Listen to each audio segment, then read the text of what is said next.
सम्माननीय सभामुख महोदय 7 मिनेट समय चाहिँ सबभन्दा बढी पाएको मैले अहिलेसम्म thank you very much for that. मलाई पनि केही मान्ने मन्त्रीज्यूहरूलाई पनि डाइरेक्टली सम्बोधन गर्नु मन थियो। राजेन्द्र मान्यज्यूलाई चाहिँ धेरै धेरै धन्यवाद। यसरी चाहिँ आइदिनु भयो भने हामीले पनि डाइरेक्टली कतिपय कुराहरू चाहिँ डाइरेक्टली तपाईँलाई भन्न पाउँदाखेरि चाहिँ त्यो राम्रो हुन्छ। म तालिने चाहिँ नपिटौँ। एउटा चाहिँ यो अब मैले मेनली चाहिँ यो एग्रिकल्चर इन्डस्ट्री र अलिकति पर्यटन मन्त्रीज्यू पनि आउनु भएको छ र श्रम चारवटा विषयमा चाहिँ मैले चारवटा विषयगत मन्त्रालयसँग चाहिँ अलिकति फोकस गर्छु। म समग्रतामा चाहिँ छलफल गर्न चाहे। हाम्रो सरकारले पनि हाम्रो पार्टीले यो पटक पटक भनिसकेको छ हामीले 7% को ग्रोथ जुन हामीले एचिभ गर्ने भनेको छौँ यो वर्ष, त्यसमा चाहिँ एग्रिकल्चरबाट 3.3%, इन्डस्ट्रीले चाहिँ 7.5% र सर्भिसबाट 10% भनेको छ। अब यसको वेटेड एभरेज गऱ्यो भने 7% को ग्रोथ। त्यो 7% ग्रोथ भनेको चाहिँ खासै एचिभ गर्न नसकिने भन्ने भने चाहिँ हाइली डुएबल। किनभने पुरानो सरकारको पनि मैले दस्तावेजहरू हेरेँ, यता अपोजिसन बेन्चमा भएको साथीहरूलाई पनि म रिमाइन्ड गर्न चाहन्छु। तपाईँहरूले पनि यो इयर चाहिँ 7.6% हामी ग्रोथ एचिभ गर्छौँ भनेर भन्नुभएको रहेछ क्या पहिला। त्यही भएर 7% इज एन अन्डर एस्टिमेसन। यो गर्न सकिन्छ र यो गर्नको लागि चाहिँ हाम्रो मेन ड्राइभर्सहरू के हुन् त भन्दाखेरि चाहिँ फेरि त्यही एग्रिकल्चर, त्यसपछि इन्डस्ट्री पर्यो, त्यसपछि फरेस्ट बायो प्रोडक्ट्स, सर्भिसेसका कुराहरू छ। सर्भिसेस भनेको धेरै ब्रोड सेक्टर हो, त्यसमा हेल्थ पनि पर्यो, आइटी पनि पर्यो, त्यसपछि टुरिज्मको पनि सर्टेन एस्पेक्टहरू चाहिँ सर्भिसेसमा पर्छ। तर म ओभरअलमा टुरिज्मलाई चाहिँ इन्डस्ट्रीमा लगेर राख्नुपर्छ भन्छु। किनभने इन्डस्ट्रीमा लगेर राख्न पाइयो भने धेरै बेनिफिट्स पाउँछ यो टुरिज्म सेक्टरले चाहिँ। त्यो गर्दाखेरि चाहिँ यसको ग्रोथ पनि म्यासिभ हुनसक्छ।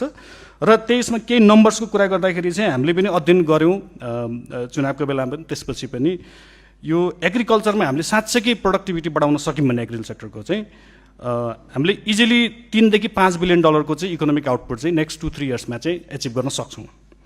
फरेस्टबाट चाहिँ माननीय मन्त्रीज्यू आफैले 1.5 खरबको चाहिँ एक्सपोर्ट गर्ने भनेर चाहिँ लक्ष्य लिनुभएको छ। त्यो एकदमै सराहनीय छ। त्यो गर्न सकिन्छ किनभने हामीले फिनल्यान्डको मात्र हेऱ्यौँ भने 20% अफ द ओभरअल एक्सपोर्ट चाहिँ यो फरेस्ट बायो प्रोडक्ट्सबाट आउँछ। भनेपछि फिनल्यान्ड जस्तो त्यस्तो हाइली डेभलप कन्ट्रीले त गर्न सकेको छ भने हामी भनेको त एकदमै धेरै तल छौँ इकोनोमिक उसको चाहिँ ग्रोथको चाहिँ। त्यो हाइली एचिभेबल छ। टुरिज्ममा पनि हामीले इजिली 3 to 5 बिलियन डलरको चाहिँ नेक्स्ट 2 to 5 इयर्समा चाहिँ गर्न सकिन्छ। तर त्यो सबै गर्नलाई चाहिँ इन्फ्रास्ट्रक्चर इन्भेस्टिङमा हामीले चाहिँ म्यासिभ खर्च गर्नु पऱ्यो, अलिकति बढी खर्च गर्ने टुरिस्टहरूलाई ल्याउनु पऱ्यो, त्यही अनुसारको हामीले सर्भिसेसहरूलाई चाहिँ बढावा दिनु पऱ्यो, बाटोघाटोदेखि लिएर सबै चाहिँ हामीले चाहिँ राम्रो बनाउनु पऱ्यो, गुड एक्सपिरियन्स उनीहरूलाई चाहिँ दिन सक्नु पऱ्यो so that we can charge them high. र अर्को चाहिँ एकदमै इम्पोर्टेन्ट सेक्टर हाम्रो चाहिँ मान्य उद्योग मन्त्री पनि हुनुहुन्छ, यो माइनिङ। मैले चाहिँ म आफै पनि मध्य पहाडी लोकमार्ग र कालीगण्डी कोरिडोर दुईटैको सबैभन्दा लार्जेस्ट सेक्सन चाहिँ बागलुङबाट जान्छ, मेरो क्षेत्रबाटै जान्छ।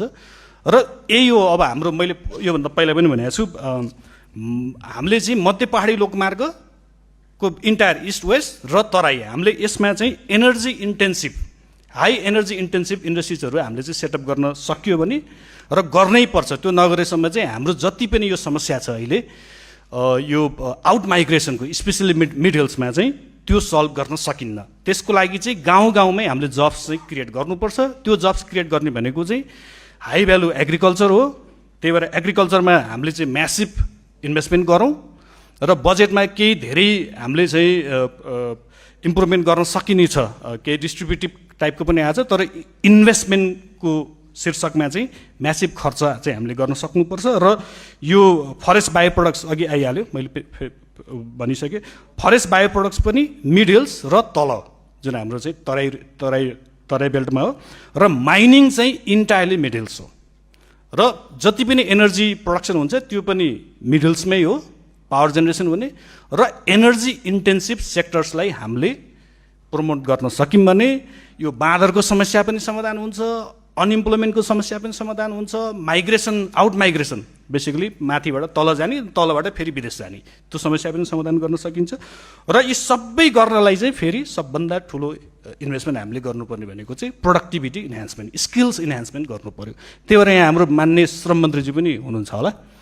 अब यो मैले अलिकति त्यहाँ अलिकति क्रिटिकल्ली भन्नुपर्छ, हामीले चाहिँ अहिलेसम्म के छ, श्रम मन्त्रालयलाई चाहिँ उही विदेश पठाउने मात्रै, डोमेस्टिक स्किल डोमेस्टिक लेबर मार्केटलाई चाहिँ हामीले श्रम मन्त्रालय त्यति फोकस नगरेको देखिन्छ। यो वर्ष चाहिँ तपाईँले राख्नु भएको छ, तर त्यसलाई अझ इन्हान्स गरौँ। स्वदेशी कर्म स्वदेशमै हो नि त, हामीले त काम गर्ने चाहिँ उमेर छँदै पाखुरा बलियो हुँदाखेरि चाहिँ विदेशमा कर्म गर्ने, अनि त बुढो भएर यहाँ आएर फेरि सोसल सेक्युरिटी खाने गरेर त त्यसको कुनै अर्थै हुँदैन कि।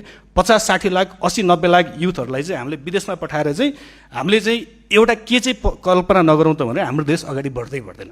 त्यही भएर we should invest heavily in our youths. र अनइम्प्लोइमेन्टको प्रब्लम हामीले सल्भ गरेनौँ भने this is going to be a massive national सिक्युरिटीको प्रब्लम। त्यो एस्पेक्टबाट पनि हामीले domestic skills enhancement, domestic labour मार्केटलाई चाहिँ यो श्रम मन्त्रालयले चाहिँ एकदमै फोकस गरोस्। स्किल्स इन्हान्समेन्टको कुरा यहाँ शिक्षा मन्त्रीजी हुनुहुन्छ, माननीय शिक्षा मन्त्री, त्यो कतिपय स्किल्स इन्हान्समेन्ट ट्रेनिङहरू चाहिँ यो सिटिबिटीतिर लगिरहेको छ कि, तर त्यो चाहिँ एक्चुअली श्रमसँग तपाईँहरूले चाहिँ कोअर्डिनेसन गरौँ। र यो inter ministry communication, inter ministry जुन कोअर्डिनेसन छ त्यसलाई पनि अलिकति बढावा दिएर हामी काम गरौँ। यो बजेट चाहिँ एकदमै राम्रो आएको छ, मिनिस्ट्रीहरूले चाहिँ अब कतिपय कुरा बिचमा पनि हामीले चाहिँ इम्प्रुभ गर्न सकिहाल्छौँ, कम्युनिकेसन रेगुलर कम्युनिकेसनमा बसौँ। र अर्को एउटा चाहिँ मैले एकदमै यहाँबाट पनि बोलेको, जुन चाहिँ यसमा परेको छैन, यो कुन चाहिँ मन्त्रालयमा पर्छ, यो सोलिड वेस्ट म्यानेजमेन्टलाई हामीले एकदमै अन्डर एस्टिमेट गरेका छौँ। यसबाट पनि इजिली हामीले चाहिँ 3.5 देखि 5 लाख जति हाई पेइङ ग्रिन जब्स हामीले क्रिएट गर्न सक्छौँ, त्यसलाई पनि फोकस गरौँ। र त्यो भन्दै हाम्रो चाहिँ जुन 12 देखि 15 लाख जब्स क्रिएट गर्ने भन्ने जुन हाम्रो उद्देश्य छ त्यो मजाले एचिभ गर्न सकिन्छ। सबै मिलेर काम गरौँ, छिटोभन्दा छिटो बजेट चाहिँ कार्यान्वयनमा लैजाउँ भन्दै मेरो भनाइ चाहिँ यहीँ टुङ्ग्याउँछु।